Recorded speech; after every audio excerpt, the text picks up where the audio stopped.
விருதுநகர் மாவட்டம் சாத்தூர் அருகே பட்டாசு ஆலை வெடிவிபத்தில் சிக்கி 6 பேர் பரிதாபமாக உயிரிழந்தனர். முதற்கட்ட விசாரணையில் வெடிமருந்து கலக்கும் அறையில் உராய்வு காரணமாக விபத்து ஏற்பட்டதாக தெரியவந்துள்ளது.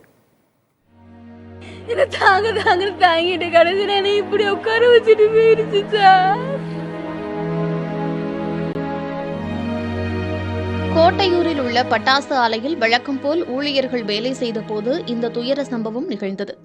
வெடிமருந்து கலக்கும் அறையில் பட்டாசு மூலப்பொருளில் உராய்வு ஏற்பட்டதால் தீப்பற்றியதாக தகவல்கள் தெரிவிக்கின்றன.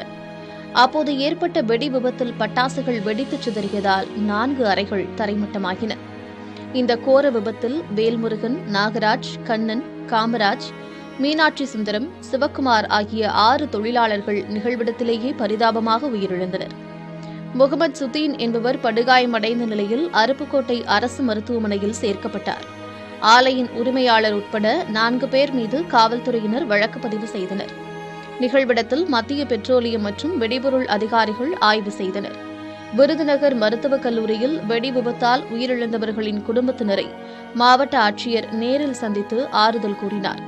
பின்னர் செய்தியாளர்களை சந்தித்த அவர், முறையான பயிற்சி இல்லாதவர்கள் வேலைக்கு அமர்த்தப்பட்டனரா என்பது குறித்து விசாரணைக்கு பின் தெரியவரும் என்று தெரிவித்தார். கெமிக்கல் மிக்சிங் ஃபில்லிங் ரூமில் அந்த காலையில் ஒரு 9:15க்கு கெமிக்கல்ஸை மிக்ஸ் பண்ணுறப்ப ஏற்பட்ட ஒரு ஃப்ரிக்ஷனால் ஆயிருக்குன்னு தான் ப்ரிலிமினரி இன்ஃபர்மேஷன்.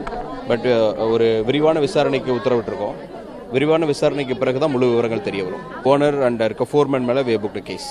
அது விசாரணையில் தான் தெரிய வரும். அது இப்போ யார் பேரில் லைசன்ஸ் கொடுத்துருக்கோமோ அவங்க நடத்துனாங்களா இல்லை வேறு யாரும் கொடுத்தாங்களான்னு நமக்கு விசாரணையில் தெரிய வரும். விசாரணை அடிப்படையில் நடவடிக்கை எடுக்கும். இதில் 1 வாரம் தான் அவங்க வேலைக்கு போயிருக்காங்க. அவங்க முறையான பயிற்சி கொடுத்துட்டு அந்த தொழிலாளர்களை பயன்படுத்தியிருக்காங்களா இல்லையான்றதை விசாரணையில் தெரியும். இதெல்லாம் அடிப்படையில் அவங்க மேலே குற்ற வழக்கு பதிவு பண்ணி நடவடிக்கை எடுக்கும். வெடி விபத்தில் உயிரிழந்தவர்களின் குடும்பத்தினருக்கு தலா 4 லட்சம் ரூபாயும், படுகாயமடைந்தவருக்கு 1 லட்சம் ரூபாயும் நிதியுதவி வழங்கப்படும் என்று முதலமைச்சர் மு.க.ஸ்டாலின் தெரிவித்துள்ளார். இதனிடையே வெடி விபத்து நிகழ்ந்த பட்டாசு ஆலையின் உரிமம் தற்காலிகமாக ரத்து செய்யப்பட்டுள்ளதாக விருதுநகர் மாவட்ட வருவாய் அலுவலர் ராஜேந்திரன் தெரிவித்துள்ளார். பட்டாசு விபத்து தொடர்பாக ஃபோர்மேன் 2 கைது செய்து காவல்துறையினர் விசாரித்து வருகின்றனர். புதிய தலைமுறைக்காக விருதுநகரிலிருந்து சுபாஷ் மற்றும் மணிகண்டன்.